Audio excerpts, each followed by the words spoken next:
A ver, ¿cómo están? ¿Qué tal? Bueno, vamos a dar inicio a este nuevo live, ¿no? Como todos los domingos, entre 8, 8 y cuarto, 8 y media, estamos empezando.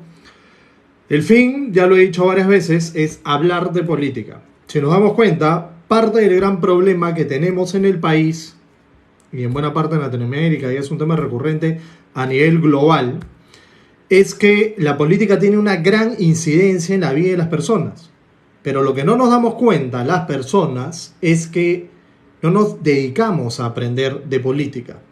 Entonces, evidentemente, nuestro desinterés de la política nos lleva a que elijamos mal, nos gobiernen personas que no son las correctas o las adecuadas, y es por eso que, en concreto, por ejemplo, en el país, en el Perú, cada vez estamos con peores autoridades y peores autoridades. ¿Por qué?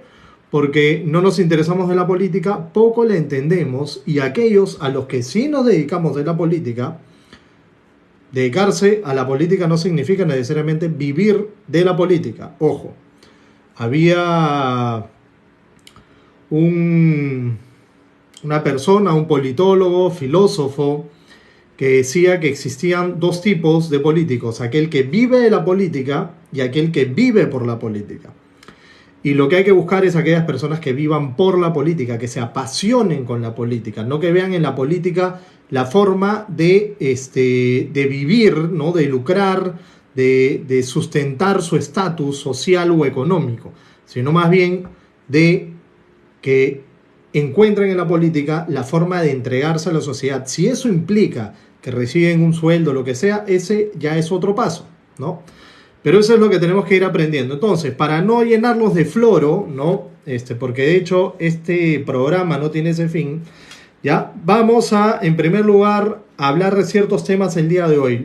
Hay muchas cosas para hablar hoy, de verdad, a pesar de que algunos crean que es una semana un poco aburrida, políticamente hablando, no lo ha sido. Han pasado muchísimas cosas. No nos va a dar el tiempo para hablar, ¿no? Porque tenemos normalmente unos 40 minutos para conversar, pero algunas cosas que sí vamos a hablar es, en concreto, qué ha pasado con las marchas. Me parece muy importante tocar este tema, ¿ya?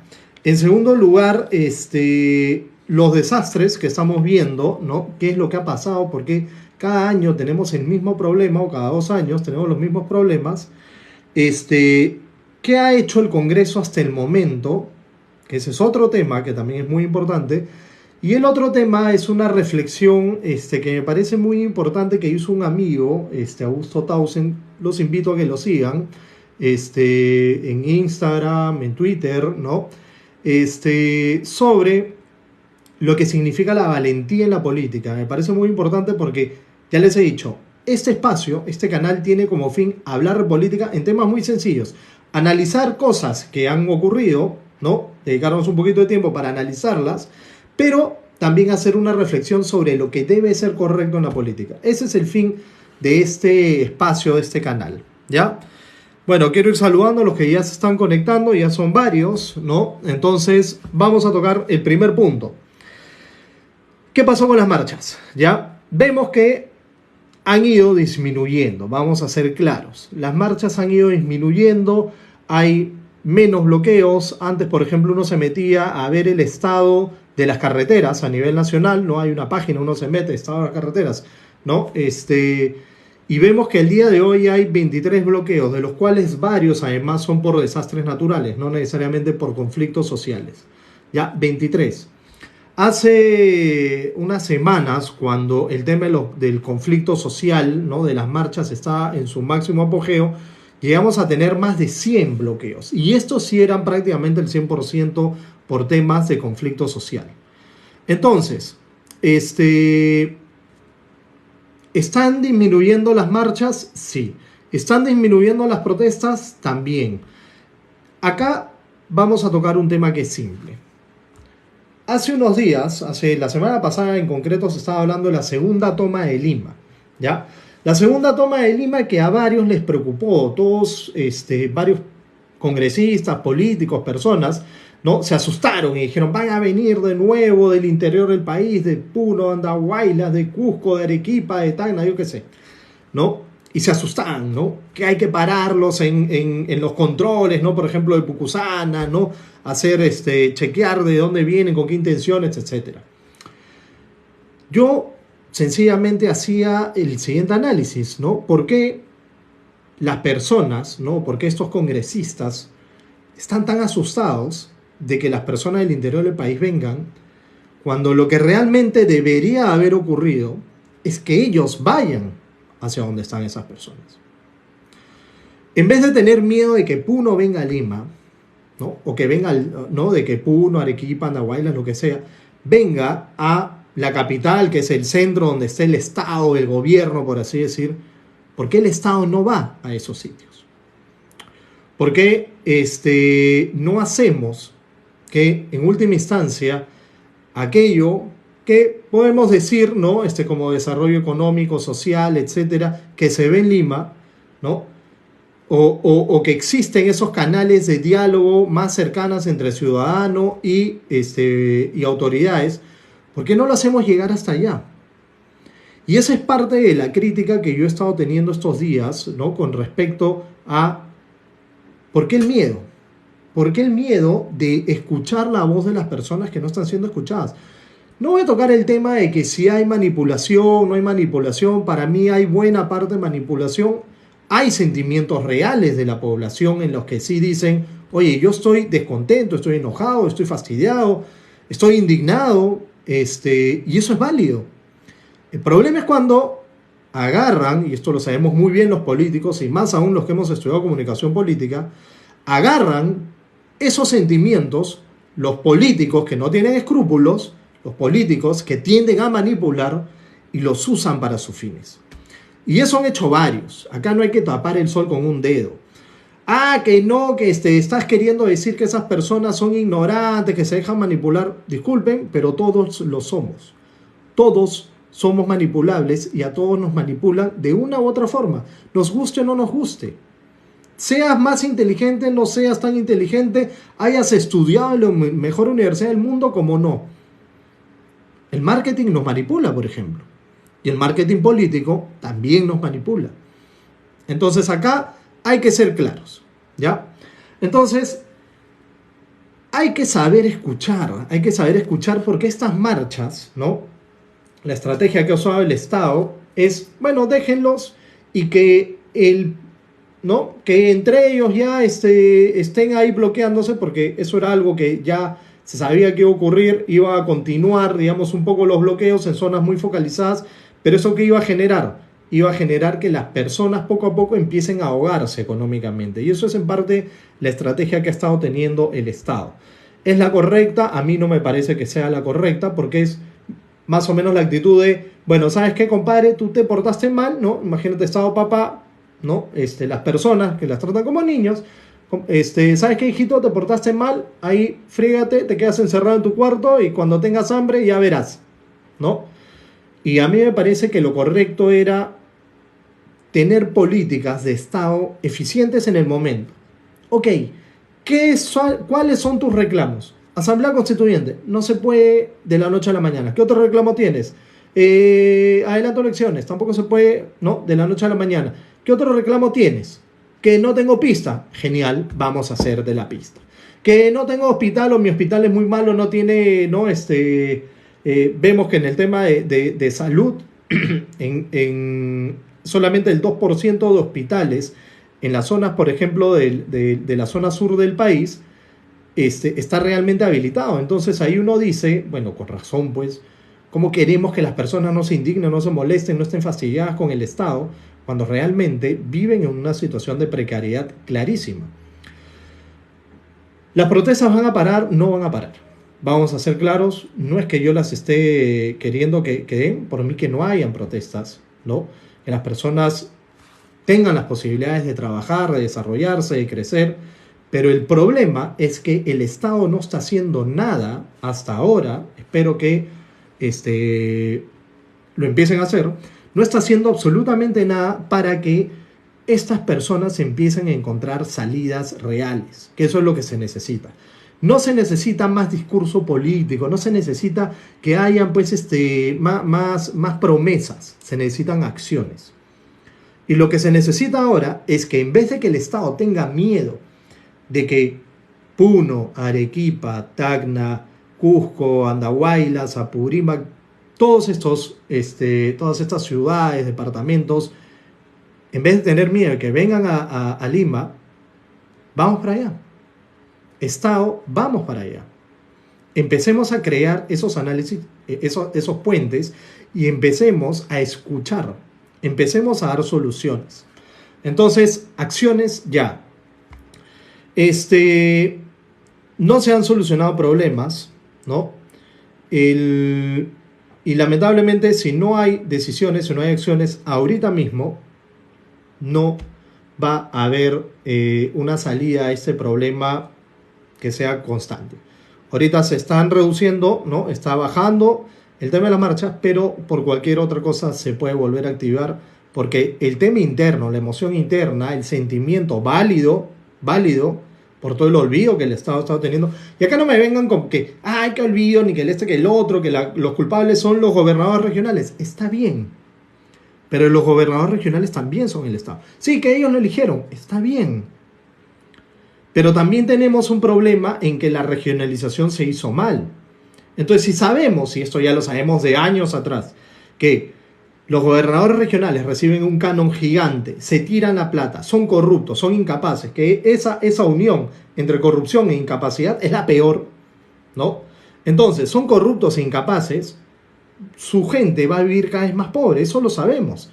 ¿Qué es lo que se tiene que hacer? Si el Estado, los congresistas, los políticos, sabemos que las cosas continúan así, ¿qué es lo que tenemos que hacer? Buscar salidas. ¿Qué es lo que no está funcionando? La regionalización, que se hizo al champazo y se hizo apurado.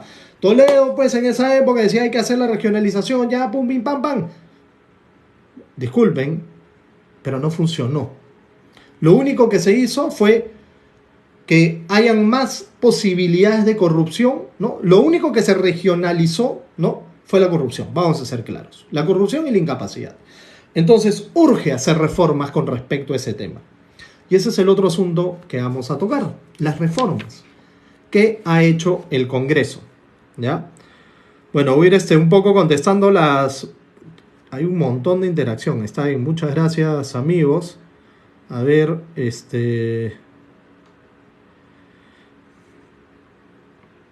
¿cuál es Alberto del Arco? Me agarraste, compadre.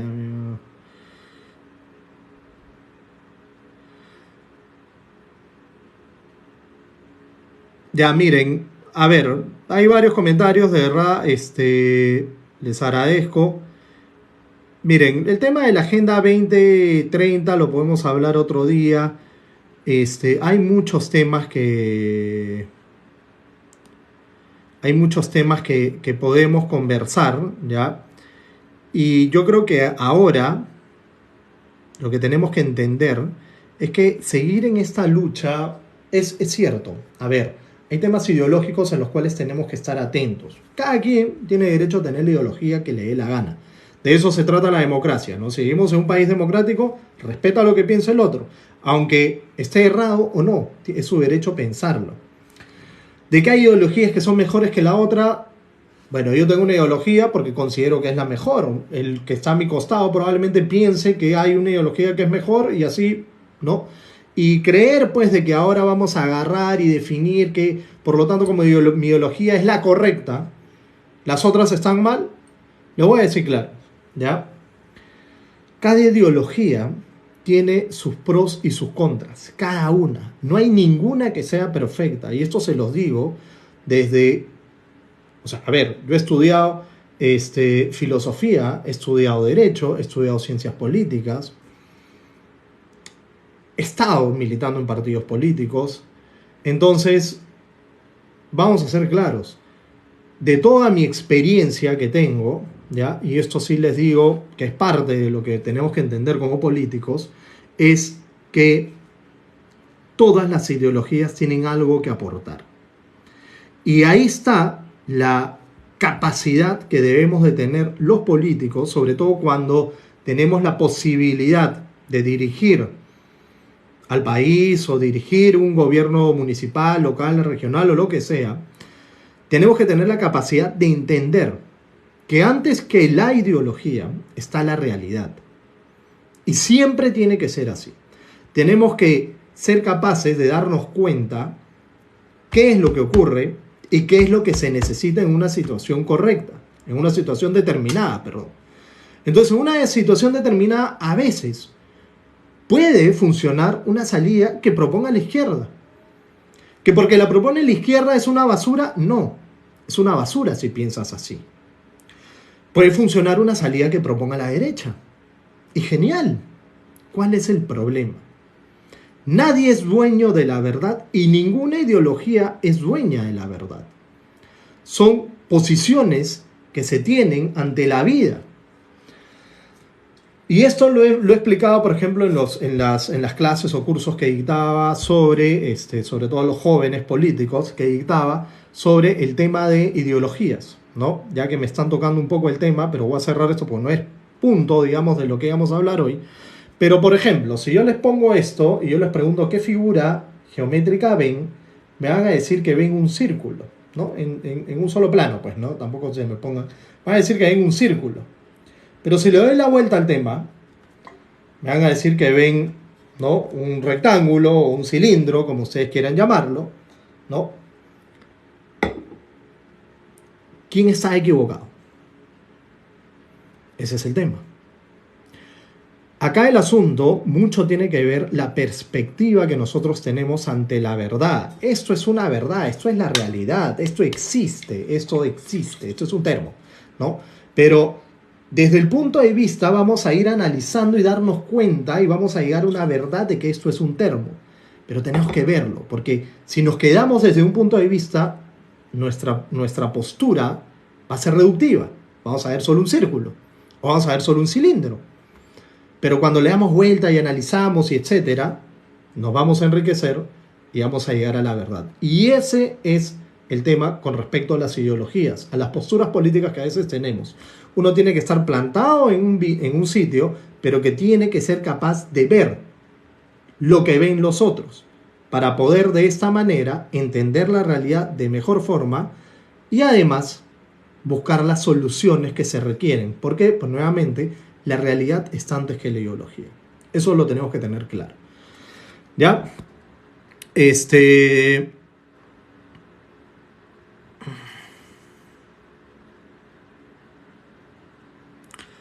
A ver, acá leo un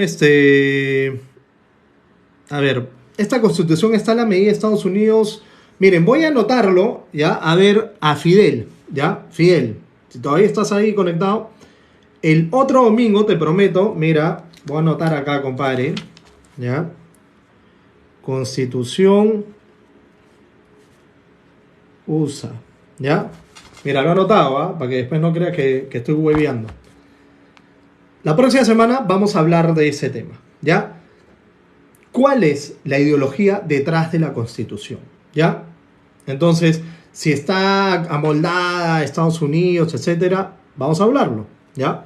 Lo que pasa es que hay muchos temas que podemos hablar, me parece genial que pregunten, porque de eso se trata este espacio, ¿ya? Cada estado sería libre de hacer sus leyes. Es una utopía de república, yo creo que es una república que no, sencillamente le falta mucho para ser república. También podemos hablarlo la siguiente vez.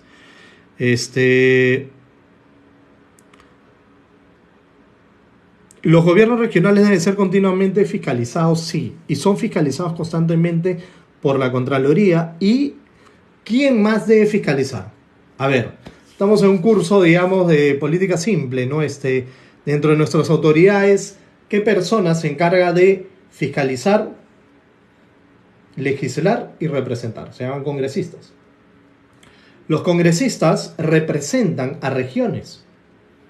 ¿Quién, teóricamente, ¿no? Imaginemos que hay un congresista de Puno y en Puno el gobernador regional no hace nada? ¿Quién debería estar detrás fiscalizando la parte de Contraloría que lo fiscaliza, digamos, de forma concurrente, no constante? Hay oficinas, digamos, de Contraloría en el gobierno regional y todo. Pero ¿quién debería estar fiscalizando en primer lugar a su gobernador? El congresista. ¿Lo hacen? No lo hacen. Solo lo hacen, digamos, cuando hay un tema de rédito político, pero no lo hacen. Entonces, ahí tenemos un gran problema. Los congresistas de verdad, muy pocos son los que entienden realmente su chamba. O sea, vamos a ser claros, ¿no? Entonces, los congresistas que son elegidos por sus regiones, no hacen nada realmente por sus regiones, ¿ya?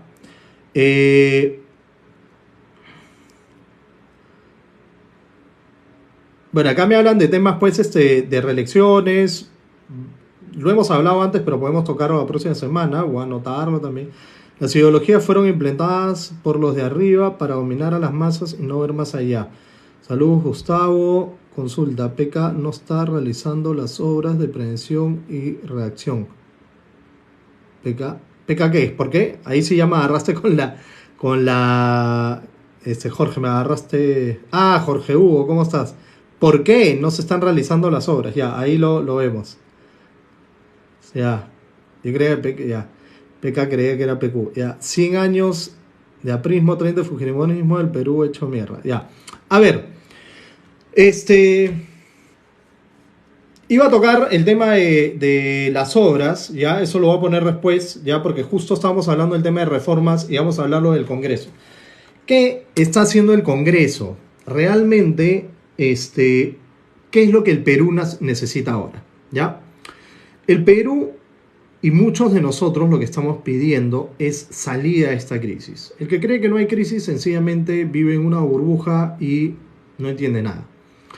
Estamos en una crisis política, social y económica también, ¿no? Las cosas se han ido calmando un poco en el lado económico, pero en el lado social se ha ido complicando y no que la situación no esté tan crispada no significa de que la parte, digamos, emocional no exista, sí existe.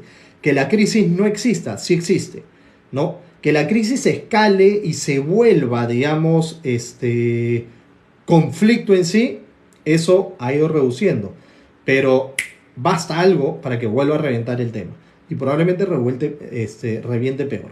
Entonces, ¿qué es lo que el Congreso debería haber hecho? El Congreso dijo va a haber adelanto de elecciones. Hay algunas personas que no quieren adelanto de elecciones, hay otras personas que sí quieren adelanto de elecciones. Mi posición personal es que sí debe haber adelanto de elecciones. ¿Por qué? Porque necesitamos entender que el sistema sí funciona.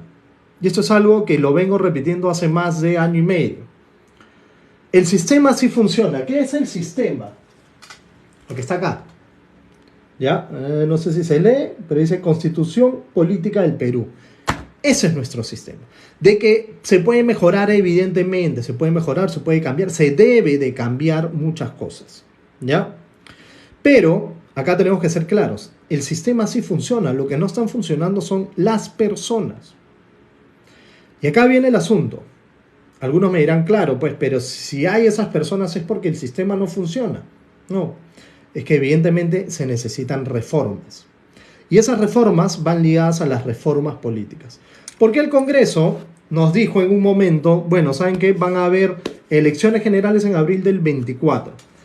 Muchos dijeron, no, que muy tarde, que queremos que sea el 23, ¿no? Perú Libre decía que sea en abril del 23, ya estamos ahorita en abril, es imposible armar unas elecciones para abril, ¿no? Pero es claro, es un juego, ¿no? O sea, ellos saben perfectamente que no se pueden hacer elecciones tan rápido, ¿no? Algunos dirán, no, que las elecciones tienen que ser en 4 meses. Eso es mentira, ya vamos a ser claros.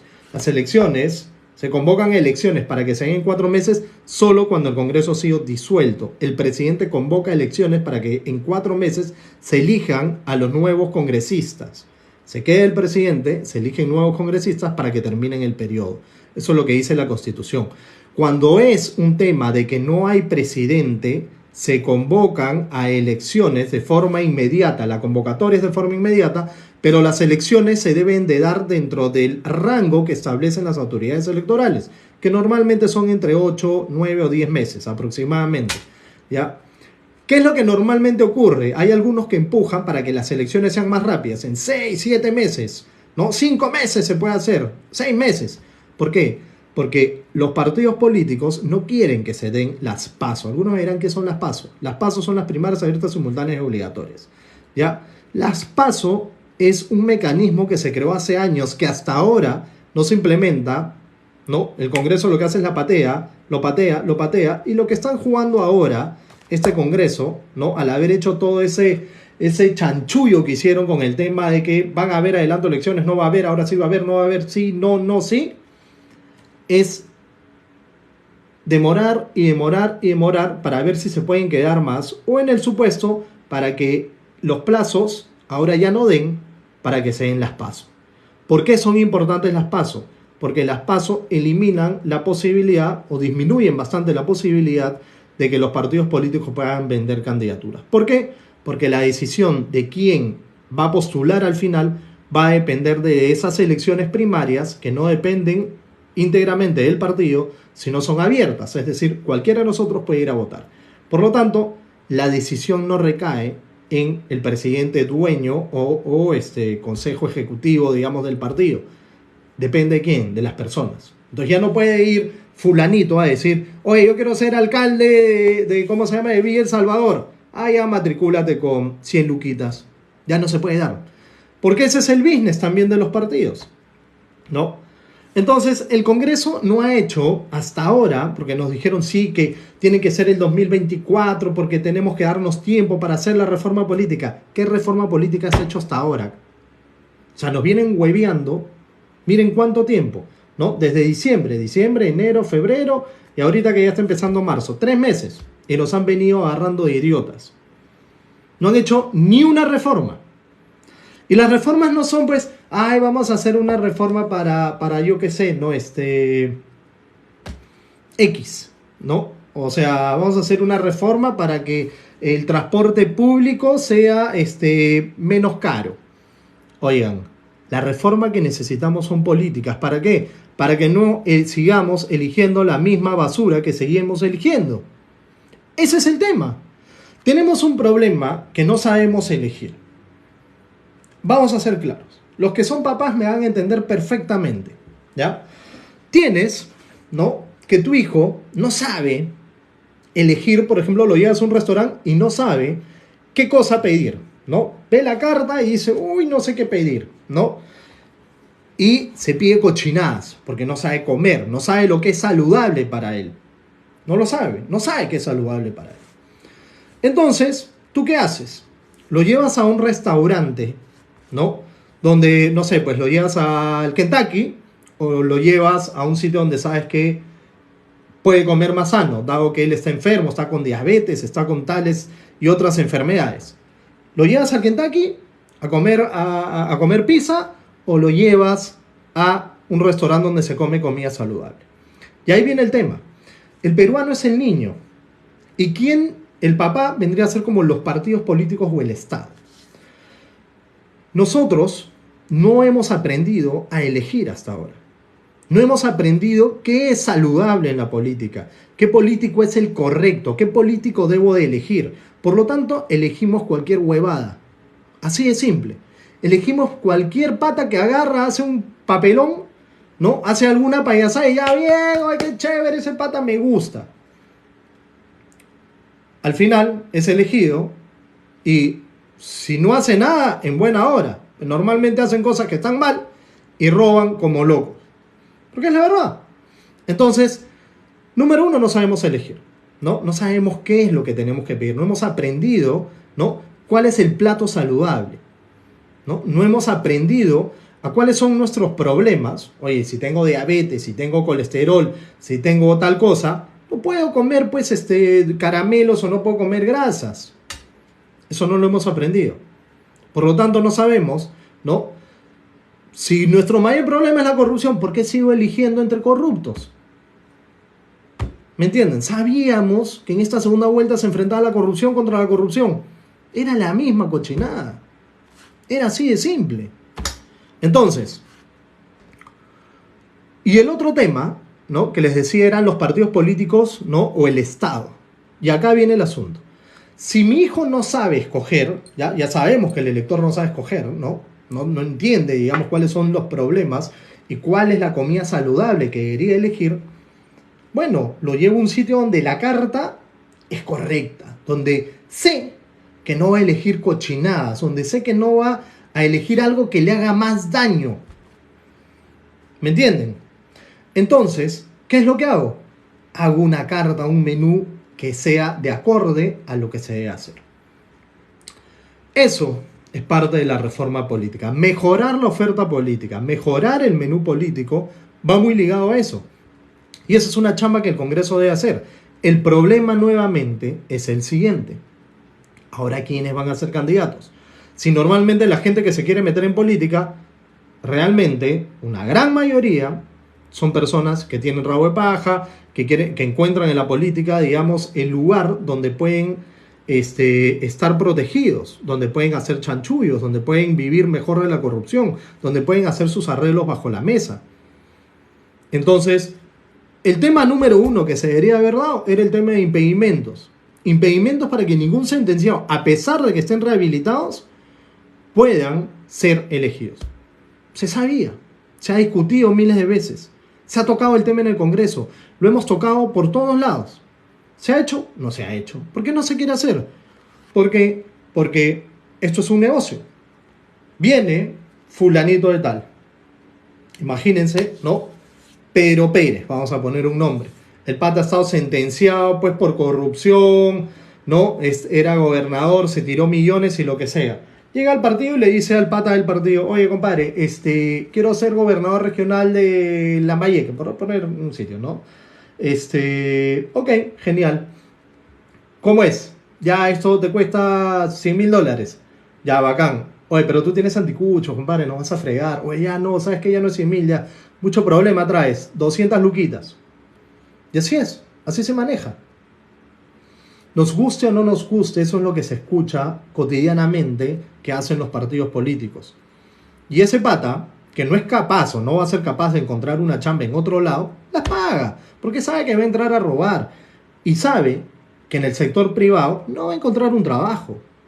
O sea, si yo agarro, me presento al sector, bueno, y pasa evidentemente, si me presento al sector privado y tengo un anticucho, ¿qué me van a decir? Oh, compadre, no calificas, adiós.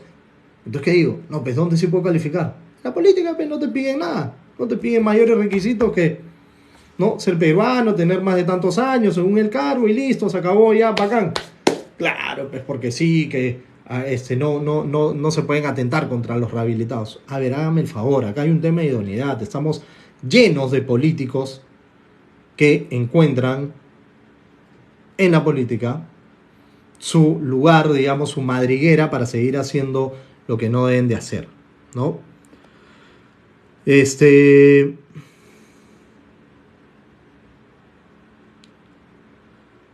Perú es un narcoestado, ¿cuál es la solución? Es una pregunta muy complicada, ¿ya? Nuevamente, no quiero salirme de lo que tenemos que hablar y lo voy a anotar, ¿ya? Para hablarlo la próxima semana porque también es un tema extenso, ¿ya? Vamos a tocarlo la próxima semana, ya. Entonces, ¿qué ha hecho el Congreso? No ha hecho nada. Algunas personas creen que la Asamblea Constituyente es la solución. Una Asamblea Constituyente, vamos a ser claros de una vez, una Asamblea Constituyente no es un nuevo Congreso, no es una forma ahí que bacán, vamos a hacer, digamos, un nuevo parlamento, ¿no? El Congreso tiene funciones claras. Una Asamblea Constituyente no tiene funciones claras, no existe. Vamos a ser claros, no existe dentro de nuestra legislación. Una Asamblea Constituyente no está en la Constitución, ¿ya? Así que para crear una Asamblea Constituyente tiene que haber una reforma constitucional que la cree y que le dé sus facultades específicas, ¿no? Yo puedo agarrar y decir, bueno, ¿saben qué? Creemos la Liga de la Justicia. También, pues, no existe. No está en la Constitución. Creemos la Liga de la Justicia, pues. Y va a tener que haber una reforma constitucional para crear la Liga de la Justicia, cuáles son sus facultades, cuánto tiempo va a durar, qué es lo que va a hacer, si va a llamar a Batman, a Superman, a la Mujer Maravilla, yo qué sé. ¿Me entienden? La Asamblea Constituyente es una figura que no existe en la Constitución, no existe en ninguna ley peruana, ¿ya? Es algo que se tendría que crear. Y la Asamblea Constituyente no tiene más que otro fin que crear una nueva constitución. No es un órgano paralelo al Congreso o no es un órgano que vaya a reemplazar al Congreso.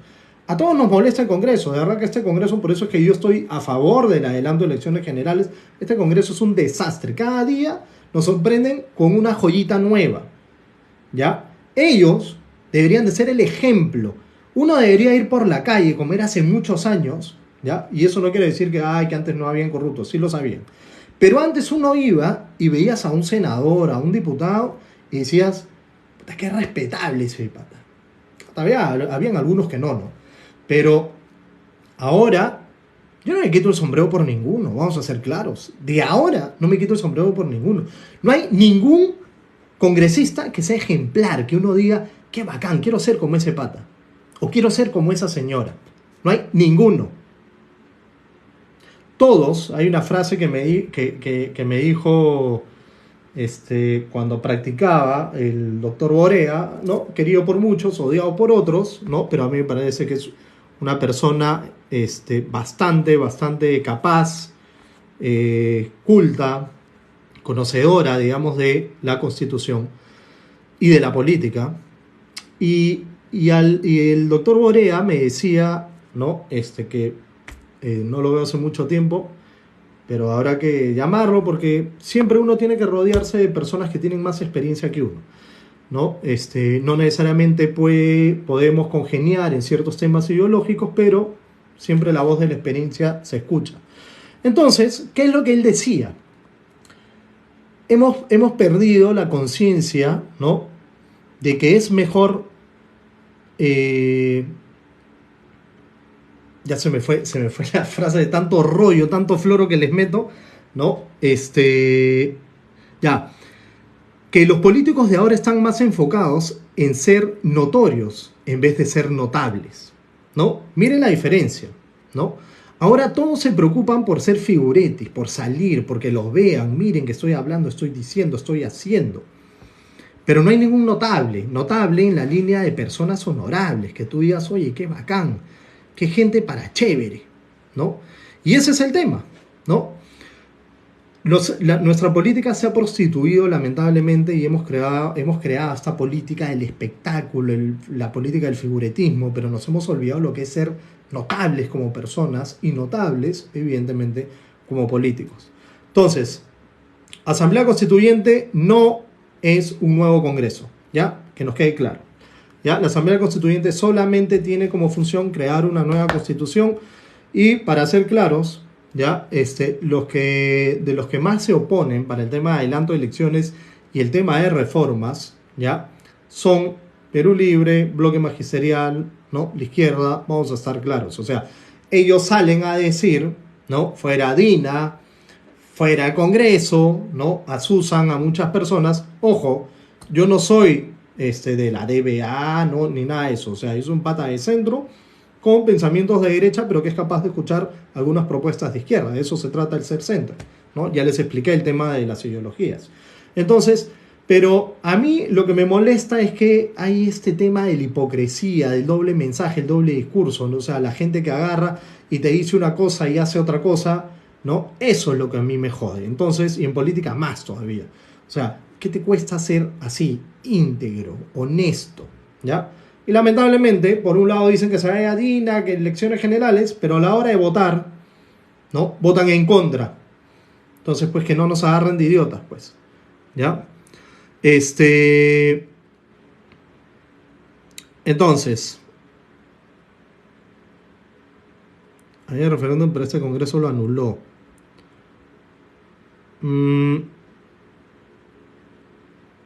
Claro, una asamblea constituyente, o sea, evidentemente, bajo qué aspectos, digamos, podemos tener cierta tendencia de que el Perú se vaya para un lado u otro lado, ¿no?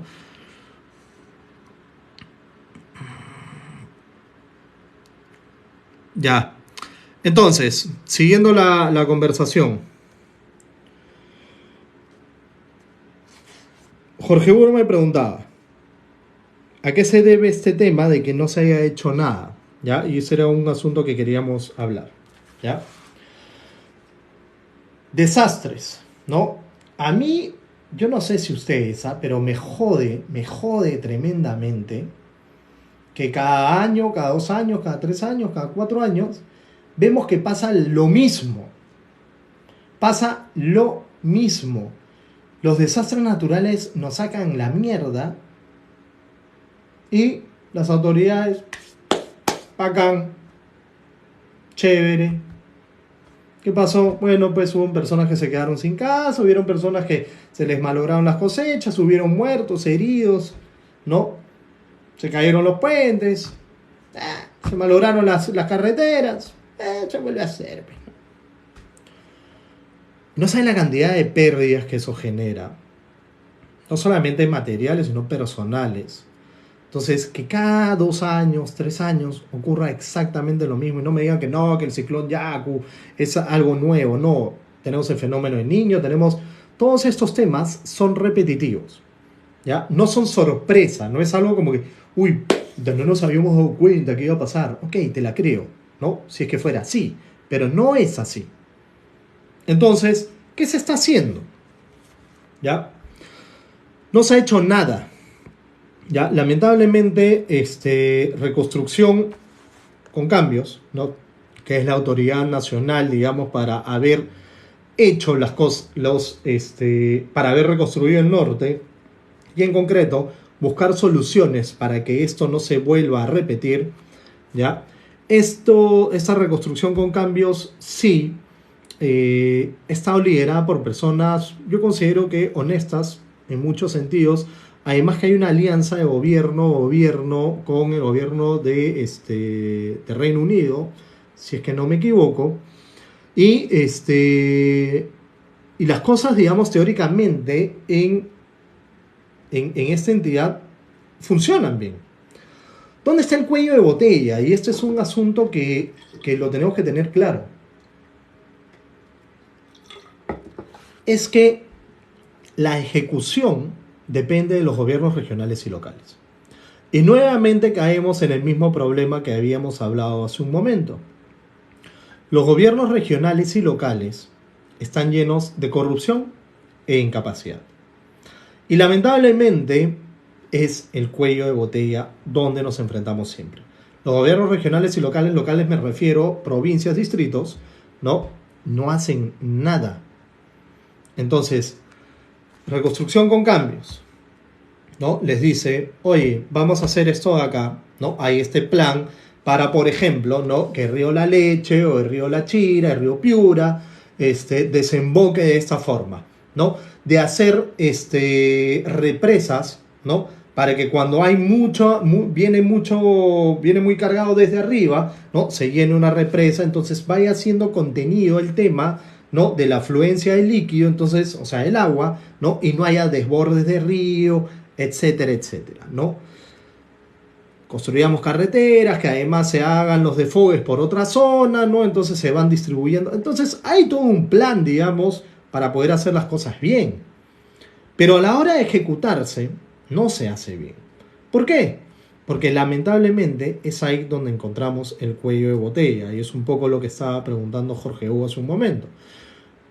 El cuello de botella, el por qué no se hacen las cosas, nuevamente recae en la incapacidad de los gobiernos locales y regionales para ejecutar este plan, ¿no?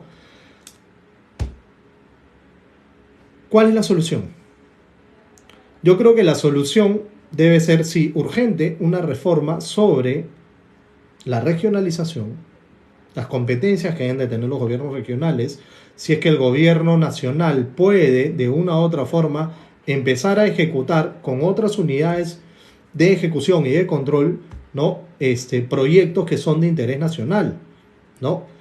Pero yo creo que por otro lado, estas autoridades deberían de responder penalmente ante lo que ocurre. O sea, si por culpa de cierto presidente regional, gobernador regional, antes se decía presidente regional, si por culpa de este gobernador regional, si por culpa de este alcalde, no se hizo, por ejemplo, ¿no? Tales obras, ¿no? Para que no hayan inundaciones, para que el río no se llene las casas, o etcétera, si no se hizo por responsabilidad de ellos, deben de tener responsabilidad penal. Ese es mi punto de vista. Y responder con su patrimonio. Las autoridades deben de empezar a tener responsabilidades de sus actos o de sus omisiones. Lamentablemente no lo están teniendo y por eso sencillamente no hacen nada. Vamos a ser claros. El problema cuando no hacen nada, el problema es que lo que ocurre al final, muchas personas mueren. Lo que ocurre al final es que hay más pobreza. Lo que ocurre al final es que hay más brechas y por lo tanto la gente se cansa más, la gente se indigna más y por lo tanto hay más injusticia social. Si el Estado fuera eficiente, las cosas serían otras.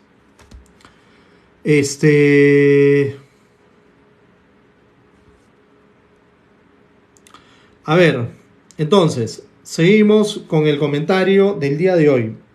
Sobre el primer tema me olvidaba un asunto, ¿no? Sobre lo que estaba viniendo con el tema este de las marchas y esto, me estaba olvidando una idea que me parece muy importante tener en cuenta. Los países compiten. Así como nosotros, las personas competimos, las empresas competimos, tenemos que ser claros, todos competimos, ¿no? Desde el hecho de que estás en el colegio, en la universidad, compites con tus compañeros a ver quién se saca mejor nota, ¿no? Cuando eres chiquillo agarras tu carro, ¿no? Y compites a ver quién es más rápido. Estás en tu bicicleta, compites a ver quién le gana al otro subiendo el cerro, lo que sea, ¿no? Estás en un tono a ver quién toma más chelas. Siempre competimos. Está en nuestra naturaleza competir. Entonces, los países también compiten.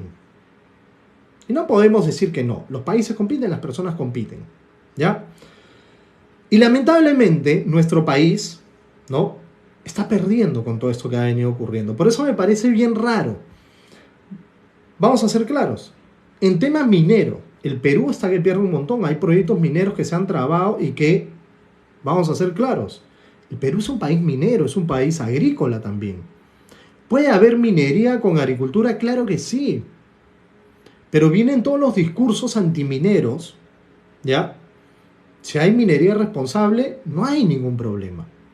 Si hay minería que genera riqueza y esa riqueza es distributiva, ¿no?, le llega a todas las personas, genial.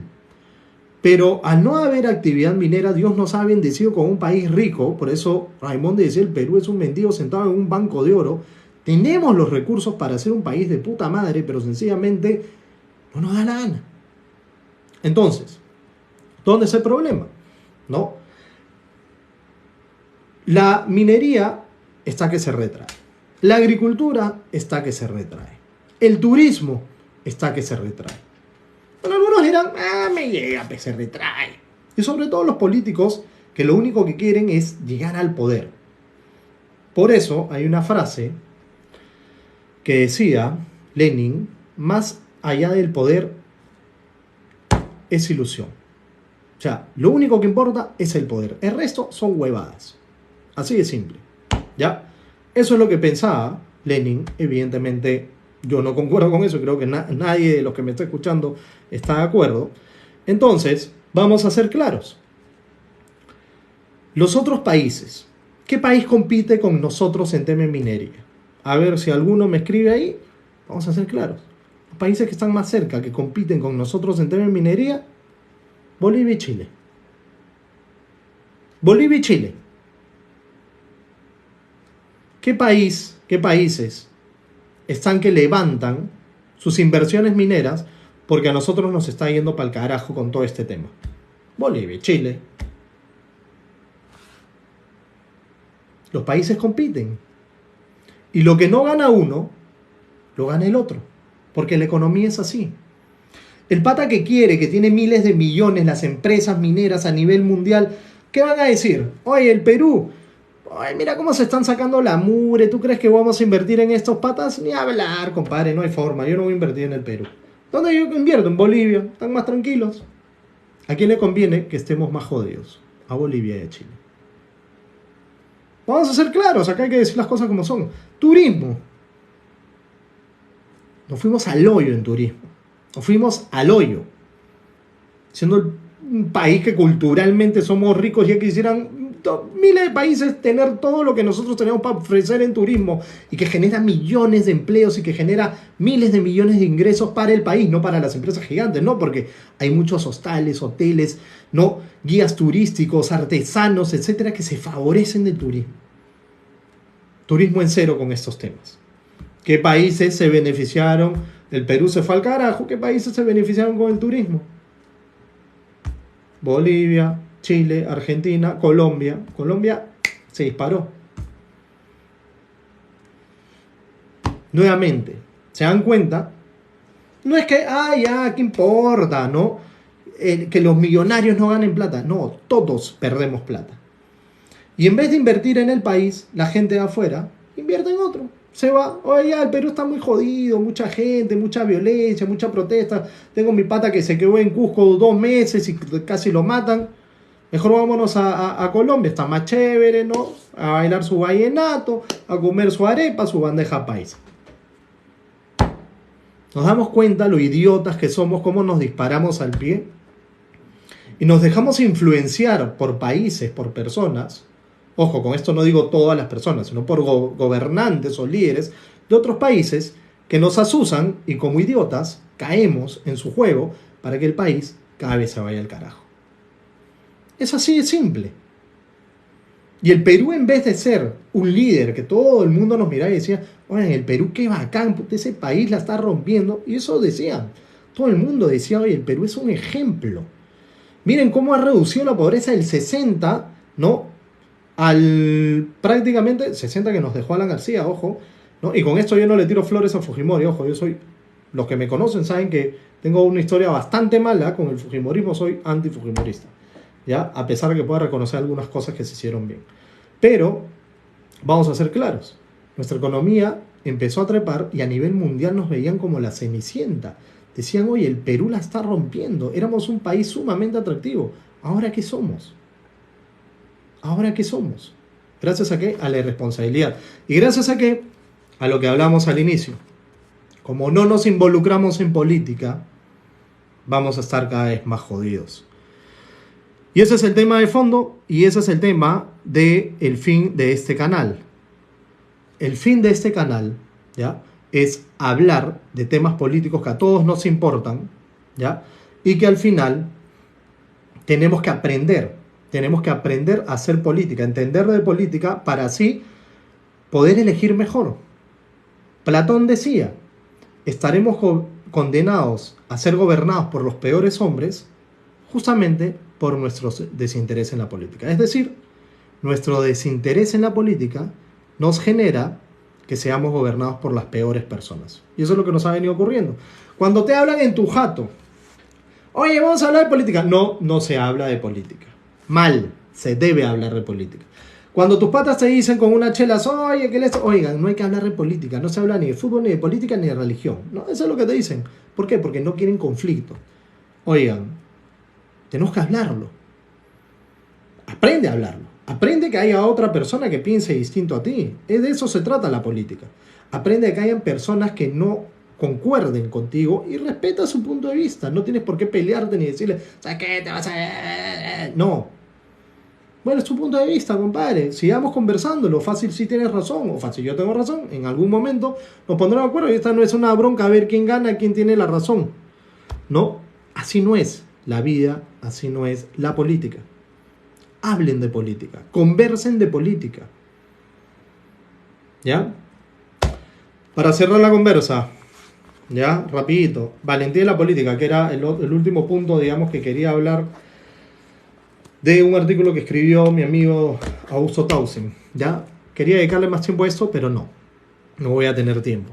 A veces a los políticos nos califican por cuántas veces le queremos caer bien a nuestro público. Cuántas veces decimos lo que nuestro target quiere escuchar. Y no es así. Eso está mal.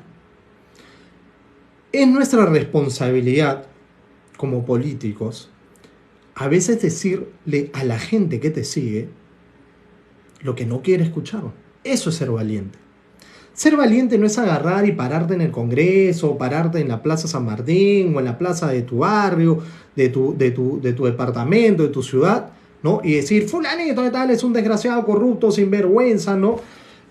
O ponerte a pecharte con los policías o con, no sé, algunos dirigentes, sindicalistas o con quien te dé la gana, ¿no? O agarrar y querer pelearte con tu hermano, con tu primo, tu brother, pues ahí, no, sí, yo pienso esto, a ver, pues. Eso no es ser valiente. Ser valiente en política es decir las cosas que probablemente te vayan a costar mucho. Y hay muchas historias de esto. Por ejemplo, el reconocer las buenas cosas de tu contrincante, ¿no? Hay gestos y hay políticos que han tenido muchos de esos gestos, ¿no? Que en campaña, por ejemplo, en vez de atacar al otro, dicen, oye, no aguanten, ¿por qué le dicen eso a él? Si es una persona correcta. Y hay historias de candidatos que han hecho eso. Eso es ser valiente. Valiente, ¿no? ¿Por qué? Porque ahí te estás yendo contra tu mismo target, tu misma gente que te sigue, ¿no? Cuando tienes, por ejemplo, que decir, ¿no? Por ejemplo, ¿no? Tú eres una persona, yo soy una persona de centro derecha, y que salga a decir, oye, me parece bien la idea de estos patas de la izquierda, es interesante. Toda la gente de derecha va a decir, este es un caviar, un desgraciado, que el que el otro. Probablemente, pero hay que tener los huevos para decirlo. Hay que tener la valentía para decir, es lo correcto. Eso está bien. ¿Por qué? Porque si dices, ay, no, ahora me van a decir, me van a criticar, van a decir que soy caviar, mejor no digo nada, a pesar de que sí pienso, ¿no? Que eso es lo que debemos hacer, pero no me puedo mechar con mi gente, no me puedo mechar con los de mi grupo, no me puedo mechar con mis seguidores. Oye, para eso eres líder, compadre. Para eso eres líder. Y si tú eres líder, tienes que ser capaz de llevar a la gente a donde tiene que ir, a pesar de que piensen que es el camino incorrecto. Porque tú estás asumiendo una responsabilidad, tú estás asumiendo un reto. Tú estás diciendo, yo quiero ser autoridad, ya, soy autoridad, me han elegido, y en ese momento tú debes tener los huevos para tomar decisiones que probablemente la gente no entienda, pero que son las correctas. Y eso es algo que está faltando en la política ahora. Vemos cómo el país cada vez se va más al diablo. ¿Por qué? Porque tenemos políticos que no solamente son corruptos e incapaces, sino no son valientes. Entonces, esta es la reflexión del día de hoy. Cuando vean que una persona que sigue, que una persona que respeta, un político que dice, bueno, ese pata es chévere, dice, bueno, apoyo esto, o sencillamente, ¿no? Que se va contra su gente y dice, oigan, lo que ustedes están haciendo, ¿no? Que son de mi grupo, está mal por esto. Además que uno debe ser más crítico con su gente, ojo, ojo. Yo soy más crítico con la gente que piensa como yo, porque así tiene que ser. No es como que, ya me dedico a criticar a los del frente, ¿no? No, primero critica a tu vereda, compadre, ¿no? Eso es lo primero que tienes que hacer. Entonces, ahí está el asunto, ¿ya? A esos patas no los chanquen, pues, no los hagan mierda. No les anden tirando, pues, hate por todo lado. Por algo lo hicieron. Y no necesariamente, cuando hay buenos políticos, hay que apoyarlos. Hay que decir, a ver, ¿sabes qué? Creo en ti, compadre. Creo en ti. Ahorita no entiendo qué estás haciendo, pero creo en ti. Vamos, te voy a seguir, te voy a apoyar. Y eso es lo que realmente deberían de hacer también las personas. Por eso es que mucho político miedoso, que no es líder, que no tiene las cosas claras, termina haciendo lo que está haciendo. Se habla, pues, ¿no? Que sí, que hay que tomar decisiones, que hay que, no, el extremo, ¿no? Ahí, o eres de derecha o eres de izquierda, los tibios. Compadre, ahí, en los extremos, es donde normalmente se protegen las personas que más miedos tienen. Normalmente, en la dogmática, las cosas son así, son asá, es donde las personas no tienden a buscar con su cabecita ideas nuevas, ¿no? Ideas que realmente respondan, ¿no? Porque te metes ahí en tu gueto, ¿no? Y dices, solamente vivo acá, solamente pienso acá y listo, estoy feliz de la vida con esto acá. Eso no se puede, ¿ya? Bueno, estimados, les agradezco, ¿ya? Nos vemos el próximo domingo para seguir reflexionando Voy a ver si hay algún comentario. La gente es muy sectaria, tal cual. Eso es lo que tenemos que evitar. No podemos caer. Miren, las atomizaciones se dan. No es raro, digamos, ¿no? Que se hagan grupos, subgrupos, culturas, sectas, tribus, ¿ya? El problema es cuando se junta la atomización con la polarización. Y ahí es donde justamente estamos cayendo y es donde poco a poco nos vamos a ir más al diablo, ¿no? Cada uno cree que tiene su verdad cuando realmente tenemos que aprender a dialogar. Cada vez nos estamos volviendo un país menos democrático. Justamente porque creen, yo tengo la razón, tú no tienes la razón. No, pues compadre, el otro también puede tener la razón. O más bien tú puedes estar equivocado. Aprende a escuchar, aprende a hablar, aprende, ¿no?, a dejar la vanidad de lado. O sea, soberbio, pues. Así de simple. No seas soberbio. Normalmente la gente soberbia es la que más miedo tiene. Es la más insegura. Así que por eso a mí los extremos siempre me han parecido no de valientes, sino de cobardes. ¿Ya?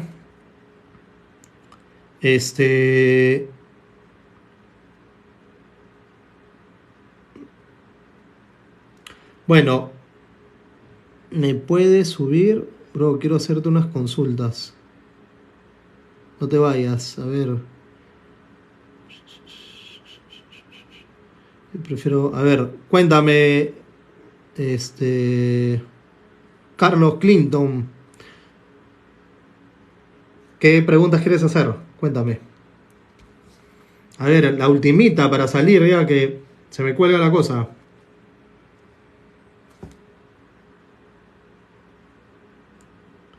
A todo esto les quiero contar que ¿cómo se llama yo, a ver, si bien uso esta red, digamos, de TikTok y otras más, tampoco es que sea un ducho, digamos, tecnológico. Cuando me dicen, me puedes subir, ahí sí, Ah, ya, para entrevistarme, sí, mira. A ver, para los que me siguen, ya, fácil. Me pueden contactar al toque, ¿no? Redes sociales: Facebook, Gustavo Chesti, Instagram, Gustavo Chesti, Twitter, Gustavo Chesti, o sea, no está muy yuca, y YouTube también, Gustavo Chesti, o sea, pueden seguirme en las redes, ¿no? Instagram, Facebook, Twitter y YouTube, ¿no? Me siguen ahí, me pueden mandar mensajes directos, yo sí contesto, o sea, no sean paltas de que no, ay, que no me hago. No, manden mensaje directo, yo voy a contestar personalmente. No tengo community manager, esos patas que están, ¿no? Ahí, ¿no? Contestando, ay, sí, no. Yo mismo los voy a contestar, así que no se hagan roche. Ya, nuevamente, yo no gano de esto, pero la política a mí me apasiona y vivo por la política, por hacer cambios en la política, porque el Perú mejore. Ese es, ¿no? Me jode, digamos, estar a veces desde la tribuna diciendo, ay, ya, las cosas deben hacer así, ¿no? Como cuando uno ve el fútbol, ¿no? Ay, el director técnico debería ser así, no, ese pata debería haber pateado de tal, se le debería haber centrado, debería haber cabeceado. Debería no existe, compadre. Tú te metes a la cancha y haces las cosas, acabó. ¿Me entiendes? Así de simple. Queremos que las cosas cambien, tomemos acción. Así. Ese es mi forma de pensar, ¿no? Y por eso que yo me metí en política. Listo, amigos. Les mando un fuerte abrazo. Listo, bendiciones para todos. ¿Por qué no hago un partido político? Estoy en veremos. Más adelante puede ser. Ahorita estoy viéndolo. De hecho, estaba en un partido político militando, pero me salí, ¿no? Por varios temas, ¿no? Literal, son como las excepciones amorosas, ¿no? Ya ahí les contaré también. Les mando un fuerte abrazo. Y nada, nos vemos el próximo domingo, ya saben, entre 8 a 8 y media me estoy conectando y hablamos a las preguntas también que quieran. He anotado la chamba, ojo, para que no crean que los agarro de lornas, los cojudeo, ¿no? Acá he anotado las cosas que vamos a hablar, las preguntas que sí me parecen adecuadas, digamos, para hablar la próxima semana, ¿ya? Y nos estamos viendo. Un fuerte abrazo para todos. Nos estamos viendo y síganme en las redes. Ya saben, por favor, compartan. Un fuerte abrazo. Chao, chao.